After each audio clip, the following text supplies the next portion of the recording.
Hey, welcome back to No Hype Beer Reviews. Unless it's your first time, then welcome. Please consider subscribing to both of our channels, the Nerdsense guys and my channel. Once you subscribe to both, hit the notification bell. You'll get updates when we post new videos.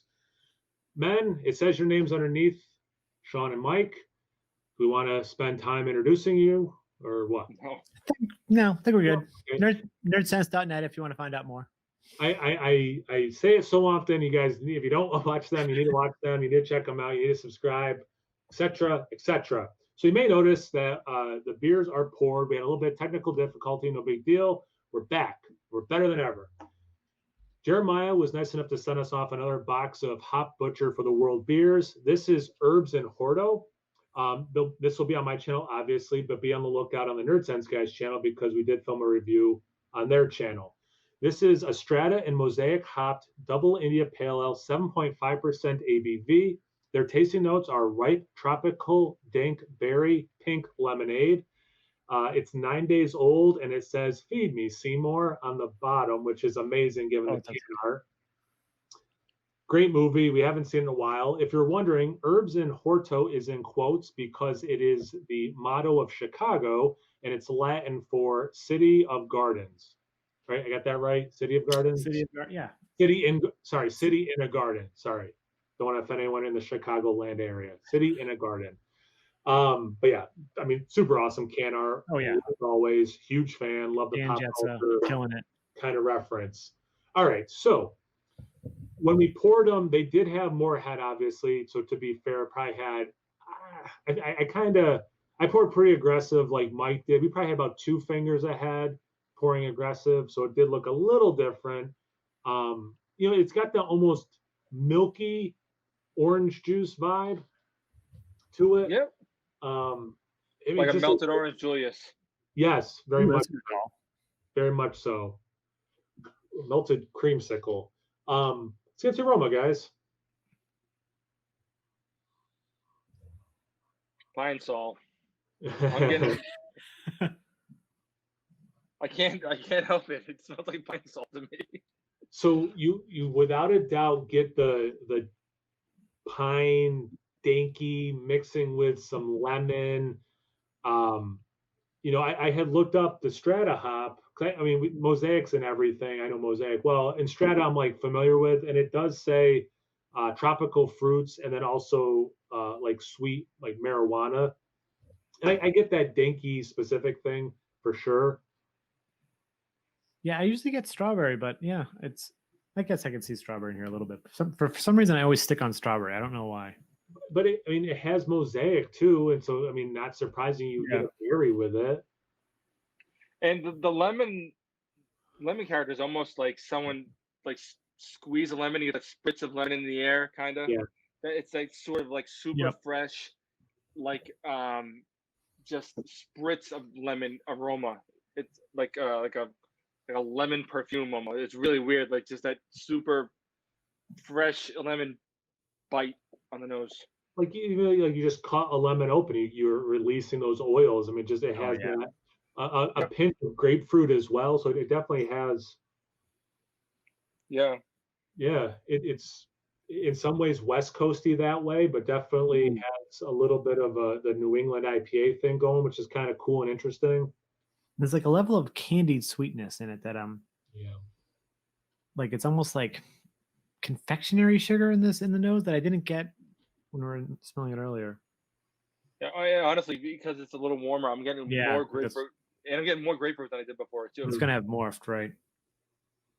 I like the confectionery sugar thing, Sean. Yeah, because we're talking just a lot of danky stuff, but it does have that sweetness to it. Yeah.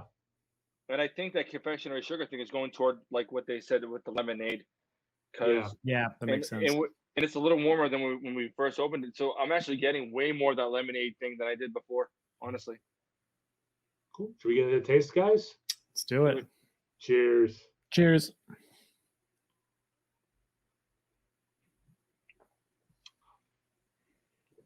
I think I'm sort of like understanding Jeremiah's position here on this beer. Was it mentioned here that this is Jeremiah's favorite beer they do, or is it on the I think it was failure? the technical difficulties. Yeah. Jeremiah, I texted him to say thank you for the. I'm sorry, I'm forgetting if it was this one. Had said, hey, thanks for the beers, obviously, and he said, yeah, he's like, this is like my favorite beer we do. What I like about it is it has those characteristics of like the New England IPA. It has the look, it has that sort of mouthfeel, and it has the citrus and all those things. But really, a lot of what this is doing is not characteristic of New England IPAs, and some of the flavor notes I'm really having difficulty putting my finger on because it's changing so quickly on my mouth. I'm almost like chasing for flavors. That's what I keep doing too, because I keep taking sip because I'm getting something and I can't pinpoint it, so I'm like, oh crap, and it goes away. But it is clearly, before you can even, if you want to break it down and do what we do, it is just beautiful. Yeah. It is awesome. Overall, it's explosion of flavor without being overwhelming, and it's this great mouthfeel. It is really, really outstanding. Sometimes in these reviews of beers, I'll say beers that are similar to this, you kind of talk about the East meets West Coast thing. Is it like a Midwest IPA? It's very West Coasty with the dank, the lemon, with the dank. Are you getting all the way to marijuana or not? But then it has, like Mike is saying, the look, the mouthfeel. It does have the mosaic, so it does have some moments and some characteristics of what I think a New England style IPA drinks like. So is it like a West Coast IPA given the New England style IPA treatment, but then it has mosaic, so it actually has some of the I hate to say the traditional New England style IPA. Yeah, the traditional juice. Yeah, it's and I've said this a bunch in my videos lately. Sometimes doing these New England style IPAs, they're freaking awesome to drink, but sometimes they're a chore to review because the reviews can sound very similar. Right. So to me, it's three things. Does it taste good? Does it taste good? Does it drink like a beer? And is it something unique or different? It's delicious, as Mike was. I mean, everything Mike said was so true. This is hitting all cylinders. It definitely drinks like a beer, and I think it's pretty obvious from all three of us describing it. It is different than stuff we've been drinking lately. So for me, it hits the three things I'm kind of looking for in these reviews when I do New England style IPAs. Yeah, and to kind of just add on to that, what I like about it the best, that it does have that like amalgamation piece, but it kind of is split into two parts too, because when you first take a sip, you get super kind of juiciness, right? And then you hit the West Coast vibe. But while the West Coast vibe still hitting you with the dankiness, you're still getting a little bit of that sweetness, a little bit of that tropical fruit. So it's like just this, like it's not like other kind of dual purpose East meets West beers where it's tropical, it's also dank. This has, like, I don't even understand how you could possibly do it. Obviously it's clearly science, but like and just like what they're doing with ingredients in the brew process, where it's like, all right, it's this and this, and then it just changes, like completely, just morphs into this. It's mind-boggling. See, for me, I'm going to politely disagree a little bit with you guys, because I'm not getting like anything that's really West Coast. West Coast to me, I know it's vaguely herbaceous, but it's mostly defined by like that pininess, because I get dankness and heady hopper. You know what I mean? Yeah. I don't get West Coast with this at all. What I sort of get is I'm getting herbaceousness. I'm getting dankness isn't even quite the word I would go for. Herbaceous is sort of the only word I would use. What I'm getting is something sort of wholly different. It isn't quite a New England IPA. To me, it's not West Coast at all. It's not Midwest. It is sort of like a fresh, interesting take on what a New England IPA could be. For me, it is a really interesting science experiment. One that I'm really happy with. But it's nothing that like I can sort of put fingers on as far as like location, and which is cheap because some of the best New England IPAs are in California. Like even to even do Fair that. enough. Yeah. But for me, this is pretty original, and I'm not trying to be overly complimentary. It is a beer that is making me happy as much as it's perplexing me, because it isn't quite anything I've had before. So that's my opinion. The thing I was gonna say, and I'm glad you said it because I want to build on that. The first thing is, and I was kind of alluding to it before, like I love drinking New England IPAs, and they can go down very easily. So kind of like you're just saying, Mike, this kind of stops you in your tracks, and it like demands your attention. Like, no, this is like, this is not a paint by numbers. Yeah, this isn't sucking down juice too. So, yeah. Yeah. So kind of like, oh wait, I'm experiencing some different stuff. I love that you mentioned Heady Topper. You're right. I'm not getting the West Coast pine. I'm getting that, and Heady Topper, was brewed to drink kind of like marijuana. And maybe it's just because Jeremiah in the text had mentioned marijuana.